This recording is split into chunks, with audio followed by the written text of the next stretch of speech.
So, the holidays are here. And I know what you're thinking. Geez, how can I run away? I know. If you've recently lost a loved one, maybe your parent or your life partner, celebrating the holidays is probably the last thing on your mind. Am I right? So, I've got 5 really awesome tips to share with you. I call them my holiday survival tips to help you get through the holidays if you're grieving. If you like the content that I've shared so far, please like, subscribe, and share this video with someone who's struggling with their grief, especially over this holiday season.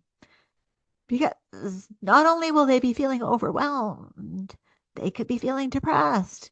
They might feel like they want to run away. They might not be feeling or even sure what they should be doing or how they should be feeling and honoring their emotions when they're deep in their grief. It can be super hard to do. So, if you can like, subscribe, and share this video, it would mean so much to me. I'm new here on YouTube. I've just created this channel and I'm on a mission really to help anyone in their 40s, 50s, and 60s who's recently lost a loved one navigate what that grief feels like from both a practical and emotional perspective. So, let's talk about the holidays and why our inclination is to simply run away and avoid them when we're grieving. And you might be feeling like saying, holidays? Well, F that.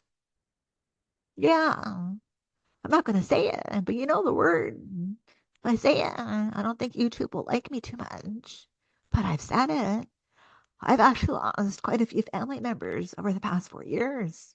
And those past 4 Christmases were super hard. And I did say it. I said F it. I'm not celebrating. But that was me. At the same time, there are people that maybe want to do maybe a minimalistic Christmas or a holiday season for the kids and the grandkids. And I get that too. But the point is, your holidays have shifted this year because you've lost that special person. And celebrating might be the last thing on your mind, and it just might not feel right at all. Or you're going to figure out a new way to get through the holidays intact without becoming an emotional wreck. So the holidays are really a time when so many memories pop up. Memories from past Christmases. And they could be really amazing, warm, fuzzy memories. And they could be mixed in with some of those difficult memories too. Every family's got some squabbles over the holidays, maybe over the holiday dinner.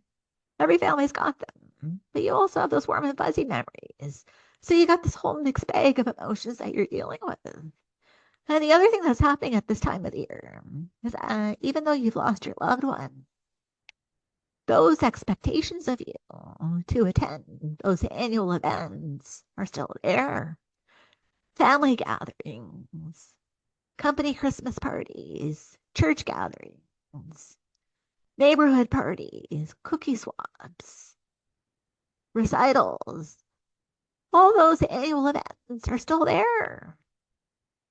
They carry on without your loved one. So how the heck do you show up? That can be hard to deal with. And let's talk a little bit about the elephant in the room. Are you hosting Christmas dinner? That's a big one. And it just might not feel right at all. So these are some conversations that you'll need to have with your family. And to come to terms with what the heck do you want to do this holiday season. So let's get into my 5 tips. They might help you with making some of those decisions. So my first tip is to honor how you're feeling. Sit with your emotions. If you really want to skip Christmas this year, skip it. If you want to say F it, F it. If you want a minimalistic Christmas, do that. Make your own decision or make it in concert with your family. Do what's right for you and let your heart and your gut guide you in doing what feels right for you. That's my first tip. My second tip is to say no to anything that drains you. Absolutely anything. If the thought of spending 3 hours at a Christmas party is exhausting and you don't have the energy to do it, maybe make an appearance and leave early. You can do that for your holiday party too at work. If you were taking your spouse to your company holiday party and you're feeling awkward this year, that would be a normal feeling. Maybe make a short appearance and then leave, or don't go. You can say no to lots of things that make you feel uncomfortable. Tip number 3, maybe create a new ritual this year with your family or yourself, just to honor your loved one. You could make a donation to a soup kitchen or a food bank or a homeless shelter in memory of your loved one. That's something that would feed your spirit and theirs. You could also decide to celebrate your holiday dinner differently with your family. If you're too exhausted and the thought of cooking a big holiday turkey dinner exhausts you, you could do something a little more simpler. Maybe you decide you want to cook Asian food or Mexican food or something different. Nobody says that you have to have a big turkey dinner. So you could create a new ritual around that. So these are some simple ways that you can shift the holiday season to something that works for you.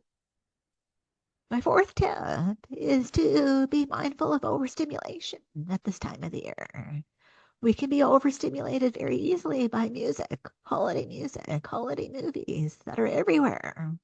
And to notice when that happens that you can take a time out and rest. Keep yourself hydrated. Sleep. Prioritize these things so that you don't get overstimulated. And I'll also notice when you're using food and alcohol to numb your pain and your emotions. So notice if you're looking at these things to soothe yourself. A little bit of indulgence is expected at this time of the year, but overindulgence leads to overstimulation. And that can leave you feeling really crappy. So avoid overstimulation. Tip number 5 would be to take really good care of yourself. You can slow down. You can sleep more. Eat wholesome food. Take a walk in the snow. Pamper yourself a little bit. If you've had a difficult year, this is your time to decompress. Decompress fully and be with yourself and honor your emotions and whatever you're feeling. Slow down to feel, to heal. So those are my 5 tips for you. My holiday survival tip. I actually have 5 more tips for you. And I'm going to give them to you for free. You can get my 10-point holiday survival checklist by dropping me an email at seniorsgriefcircle.com. Drop me an email there and I'll send you my free 10-point holiday survival checklist. It's yours, completely free. And it's my gift to you because I want you to have a peaceful holiday season. You deserve it after the year that you've been through. And nothing is more precious than your peace of mind at this most difficult time for you. So, if you enjoyed this video, please like, subscribe, and share. Share it with somebody who's struggling with their grief and they don't know how the heck to get through this holiday season. There is a way. My 10-point checklist will help you. These five tips are a good starting point. So thank you so much for watching. And I'll see you in the next video. Bye for now.